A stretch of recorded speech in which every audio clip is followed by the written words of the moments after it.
ओम नमो भगवते वासुदेवाय। जय श्री हरि। ओम नमः शिवाय। आप सभी का हमारे YouTube चैनल पर हार्दिक स्वागत है। आज वैशाख मास कृष्ण पक्ष की चतुर्दशी तिथि है और आज दर्श अमावस्या है, जिसे वैशाख अमावस्या या श्राद्ध की अमावस्या भी कहा जाता है। पंचांग के अनुसार अमावस्या के एक दिन पहले दर्श अमावस्या मनाई जाती है, जिसे छोटी अमावस्या भी कहते हैं। इस दिन सच्चे मन से चंद्रदेव की पूजा आराधना करने से जल्द ही भक्तों की मनोकामनाएं पूरी होती हैं। इसके अलावा दर्श अमावस्या के दिन पितृलोक धरती पर आते हैं और अपने परिवार के सदस्यों को खुशहाली का आशीर्वाद देते हैं। इसीलिए विशेष रूप से दर्श अमावस्या के दिन पितरों के लिए पूजा पाठ, तर्पण, कथा का श्रवण किया जाता है।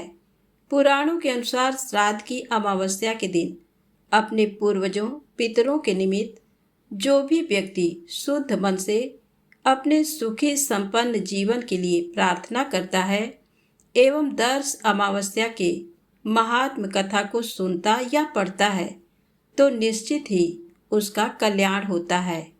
धनहीन को धन प्राप्त होता है, निसंतान को संतान, रोगी को सुंदर निरोगी काया और अकाल मृत्यु नहीं होती और सभी प्रकार की मनोकामनाएं पूरी होती हैं। ये पितरों को मोक्ष दिलाने वाली अमावस्या है। तो आइए सुने दर्श अमावस्या की बड़ी ही दुर्लभ पावन पौराणिक कथा। अमावस्या की पौराणिक कथा के अनुसार पुराने समय की बात है कि समस्त 12 सिंह आत्माएं सोम सरोवर पर रहा करती थी। उसमें से एक आत्मा ने गर्भ धारण करने के बाद एक खूबसूरत सी कन्या को जन्म दिया, जिसका नाम अच्छोदा रखा गया। अच्छोदा बचपन से ही अपने माता की देख रेख में पली बढ़ी थी।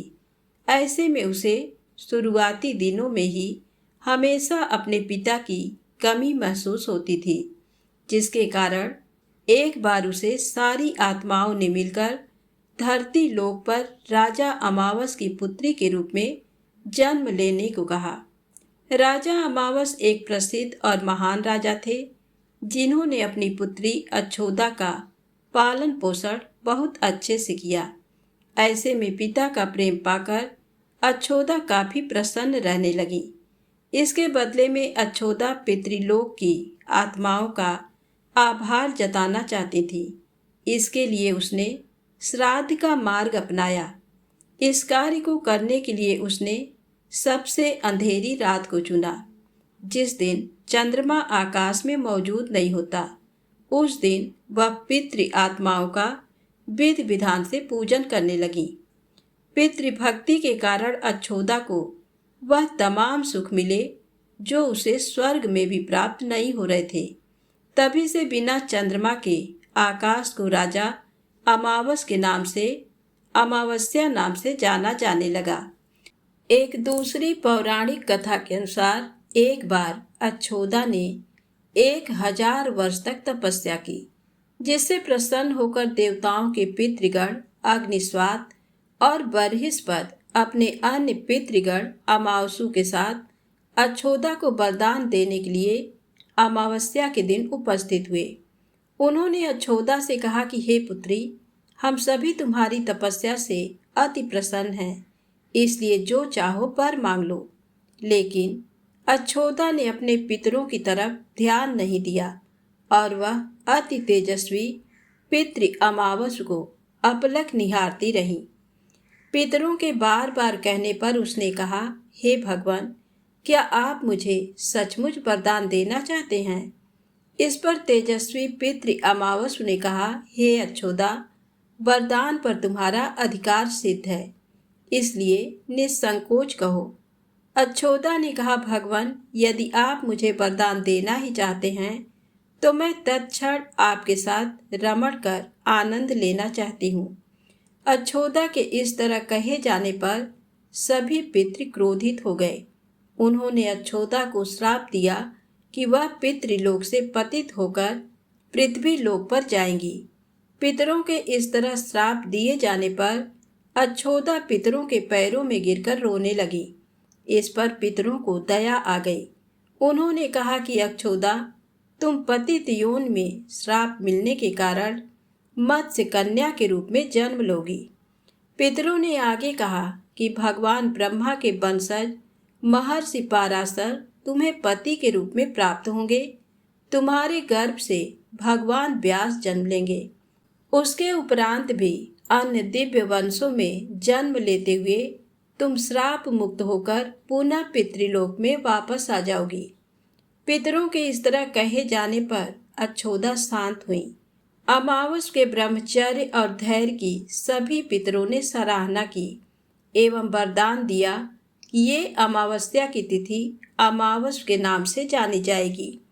तभी से प्रत्येक माह की अमावस्या तिथि को सर्वाधिक महत्व दिया जाता है और ये तिथि श्राद्ध के रूप में भी मनाई जाती है। उसी पाप के प्रायश्चित हेतु कालांतर में यही अच्छोदा महर्षि पराशर की पत्नी एवं वेद व्यास की माता सत्यवती बनी थी।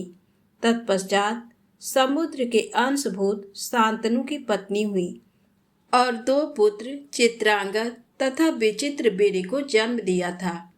इन्हीं के नाम से कलयुग में अष्टका श्राद्ध भी मनाया जाता है। तो प्रेम से बोले, पितृदेव महाराज की जय हो। अब आइए सुने पितरों को मोक्ष दिलाने वाली भगवत गीता के 7वें अध्याय का महात्म्य। इस कथा को पूरा अवश्य सुनिएगा। इससे पितरों को मोक्ष की प्राप्ति होती है, साथ में पितरों का आशीर्वाद भी प्राप्त होता है। भगवान शिव कहते हैं, पार्वती, अब मैं 7वें अध्याय का महात्म्य बतलाता हूँ, जिसे सुनकर कानों में अमृत राशि भर जाती है।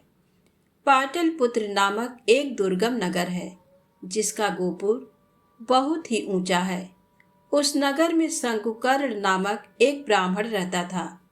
उसने वैश्य वृत्ति का आश्रय लेकर बहुत धन कमाया, किंतु ना तो कभी पितरों का तर्पण किया और ना ही देवताओं का पूजन ही। वह धनोपार्जन में तत्पर होकर राजाओं को ही भोज दिया करता था। एक समय की बात है, उस ब्राह्मण ने अपना चौथा विवाह करने के लिए पुत्रों और बंधुओं के साथ यात्रा की। मार्ग में आधी रात के समय जब वह सो रहा था, एक सर्प ने कहीं से आकर उसकी बाह में काट लिया। उसके काटते ही ऐसी अवस्था हो गई कि मणि, मंत्र और औषधि आदि से भी उसके शरीर की रक्षा असाध्य जान पड़ी। तत्पश्चात कुछ ही क्षणों में उसके प्राण पखेरु उड़ गए। फिर बहुत समय के बाद वह प्रेत सर्प योनि में उत्पन्न हुआ। उसका चित्त धन की वासना में बंधा था। उसने पूर्व वृत्तांत को स्मरण करके सोचा, मैंने जी भर के बाहर करोड़ों की संख्या में अपना धन गाड़ रखा है। उससे इन पुत्रों को वंचित करके स्वयं ही उसकी रक्षा करूंगा। एक दिन सांप की योनि से पीड़ित होकर पिता ने स्वप्न में अपने पुत्रों के समक्ष आकर अपना मनोभाव बताया। तब उसके निरंकुश पुत्रों ने सवेरे उठकर बड़े विस्मय के साथ एक दूसरे से स्वप्न की बातें कहीं। उनमें से मझला पुत्र कुदाल हाथ में लिए घर से निकला और जहां उसके पिता सर्पयोनि धारण करके रहते थे, उस स्थान पर गया। यद्यपि उसे धन के स्थान का ठीक ठीक पता नहीं था, तो भी उसने चिन्हों से उसका ठीक निश्चय कर लिया और लोभ बुद्धि से वहां पहुंचकर बांबी को खोदना आरंभ किया। तब उस बांबी से बड़ा भयानक सांप प्रकट हुआ और बोला, ओ मूढ़, तू कौन है? किस लिए आया है? क्यों बिल खोद रहा है? अथवा किसने तुझे भेजा है? ये सारी बातें मेरे सामने बता। पुत्र बोला, मैं आपका पुत्र हूँ, मेरा नाम शिव है। मैं रात्रि में देखे हुए स्वप्न से विस्मित होकर यहाँ का सुवर्ण लेने के कौतूहल से आया हूँ। पुत्र की ये लोक निंदित वाणी सुनकर वह सांप हंसता हुआ उच्च स्वर से इस प्रकार स्पष्ट वचन बोला, यदि तू मेरा पुत्र है तो मुझे शीघ्र ही बंधन से मुक्त कर। मैं पूर्व जन्म के गड़े हुए धन के ही लिए सर्प योनि में उत्पन्न हुआ हूँ। पुत्र ने पूछा, पिताजी आपकी मुक्ति कैसे होगी? इसका उपाय मुझे बताइए, क्योंकि मैं इस रात में सब लोगों को छोड़कर आपके पास आया हूँ। पिता ने कहा, बेटा, गीता के अमृतमय 7वें अध्याय को छोड़कर मुझे मुक्त करने में तीर्थ, दान, तप और ये भी सर्वथा समर्थ नहीं है। केवल गीता का 7वां अध्याय ही प्राणियों के जरा, मृत्यु आदि दुख को दूर करने वाला है। पुत्र, मेरे श्राद्ध के दिन 7वें अध्याय का पाठ करने वाले ब्राह्मण को श्रद्धा पूर्वक भोजन कराओ। इससे निस्संदेह मेरी मुक्ति हो जाएगी। वत्स, अपनी शक्ति के अनुसार पूर्ण श्रद्धा के साथ वेद विद्या में प्रवीण अन्य ब्राह्मणों को भी भोजन कराना। सर्पयोनि में पड़े हुए पिता के ये वचन सुनकर सभी पुत्रों ने उसकी आज्ञा के अनुसार तथा उससे भी अधिक किया। तब शंकुकर्ण ने अपने सर्प शरीर को त्याग कर दिव्य देह धारण किया और सारा धन पुत्रों के अधीन कर दिया। पिता ने करोड़ों की संख्या में जो धन बांट कर दिया था, उससे वे सदाचारी पुत्र बहुत प्रसन्न हुए।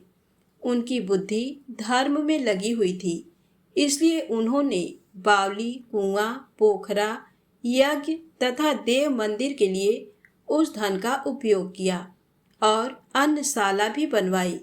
तत्पश्चात 7वें अध्याय का सदा जप करते हुए उन्होंने मोक्ष प्राप्त किया। पार्वती, ये तुम्हें 7वें अध्याय का महात्म बताया गया है, जिसके श्रवण मात्र से मानव सभी पातकों से मुक्त हो जाता है। तो प्रेम से बोले, शंकर भगवान गौरी माता की जय हो। अब आइए सुने वैशाख अमावस्या से जुड़ी दूसरी पौराणिक कथा।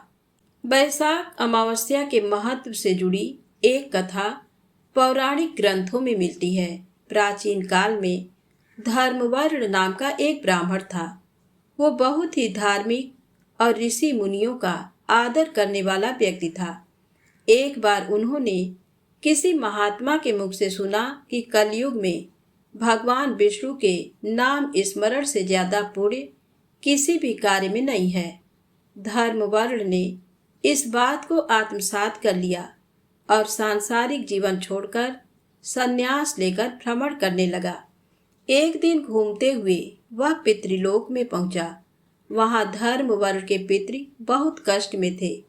पितरों ने उसे बताया कि उनकी ऐसी हालत तुम्हारे संन्यास के कारण हुई है, क्योंकि अब उनके लिए पिंडदान करने वाला कोई शेष नहीं है।